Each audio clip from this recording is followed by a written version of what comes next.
आणि त्यामुळे आता मोठा या ठिकाणी जे आहे ते समाज या ठिकाणी होत असलेला पाहायला मिळत आहे सिद्धेश। पण विजय, जर आपण कार्यकर्त्यांचा उत्साह पाहिला तर या सगळ्या पार्श्वभूमीवरती जर आता कोर्टाने जर आदेश दिले तर ते सुद्धा आता हे पाळतील की नाही आंदोलक हे सुद्धा पाहणं महत्त्वाचं ठरणार आहे। परंतु जरी कोर्टाने हे 3 वाजेपर्यंत आझाद मैदान रिकामं करण्याचे आदेश जरी जरांगेंना दिलेले असले तरी जरांगेंची भूमिका काय आहे? म्हणजे आता ते पत्रकारांशी वगैरे माध्यमांशी संवाद साधू शकतात का?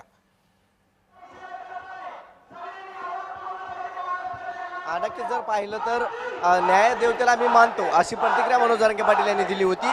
मात्र मी आझाद मैदान सोडणार नाही अशी प्रतिक्रिया ही मनोज जरांगे पाटील यांनी दिली होती। जोपर्यंत आमच्या मागण्या पूर्ण होत नाही तोपर्यंत आम्ही आझाद मैदान सोडणार नाही। जीव गेला तरी चालेल, पोलिसांनी गोळ्या घातल्या तरी चालेल, शेवटच्या टप्प्यामध्ये पोलीस काय करू शकतात तर आम्हाला उचलून जेलमध्ये टाकू शकतात। जेलमध्ये टाकल्यानंतर आम्ही जेलमध्ये आंदोलन करू अशी प्रतिक्रिया मनोज जरांगे पाटील यांनी दिली होती।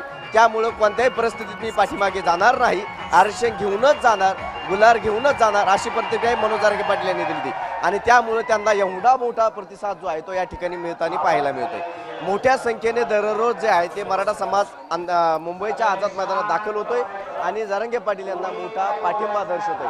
सध्याही जर पाहिलं तर मोठ्या संख्येने, लाखोच्या संख्येने जो आहे तो मराठा समाज मुंबईच्या दिशेने कूच करत असल्याचं सांगितलं जात आहे आणि त्यामुळे संपूर्ण प्रतिक्रिया ज्या आहेत त्या समोर येताना पाहायला मिळतात।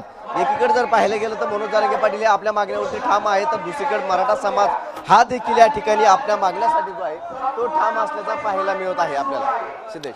पण खरं तर जर विजय आपण बघितलं असेल तर आता नेमकं आता जरांगे काय भूमिका घेतात हे सुद्धा पाहणं महत्त्वाचं ठरणार आहे। परंतु जर आझाद मैदानावरती काही वेळापूर्वी, काही तासापूर्वी पोलीस सुद्धा आले होते नोटीस घेऊन, ती नोटीस जेव्हा ती जरांगेंना ती दाखवली त्याच्यावरती जरांगेंनी सही सुद्धा केली आहे असली सुद्धा माहिती आता समोर येते। मात्र त्यानंतर एक थोडीशी चर्चा झाली होती पोलीस आणि जरांगेंमध्ये, ती नेमकी चर्चा काय झाली होती? नक्कीच जर पाहिलं त्या ठिकाणी जे आहे ते पोलीस नोटीस घेऊन आले होते आणि जी नोटीस कशा संदर्भात आहे ही कार्यकर्ते जे आहे ते त्यांना विचारपूस करत होते।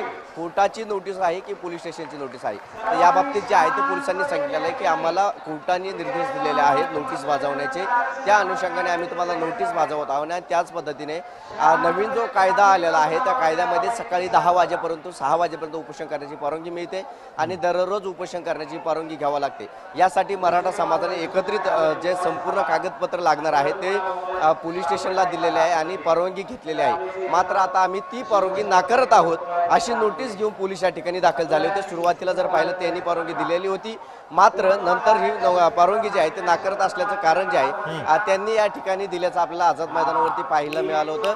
आणि मनोज जरांगे पाटील यांच्या शिष्टमंडळाला त्यांनी या संदर्भात संपूर्ण माहिती देखील दिलेली आहे। कोर्टात देखील आता नोटीस आम्हाला कोर्टाने दिलेलं आहे, त्यानुसार आम्ही ही कारवाई करत आहोत असं त्यांनी सांगितलेलं आहे आणि आम्हाला परवानगी नाही आझाद मैदानावरती हे करण्याची असं देखील त्यांनी सांगितलेलं होतं। खरंय, धन्यवाद विजय तू दिलेल्या अधिक माहितीबद्दल। मात्र थोड्या वेळापूर्वी मनोज जरांगे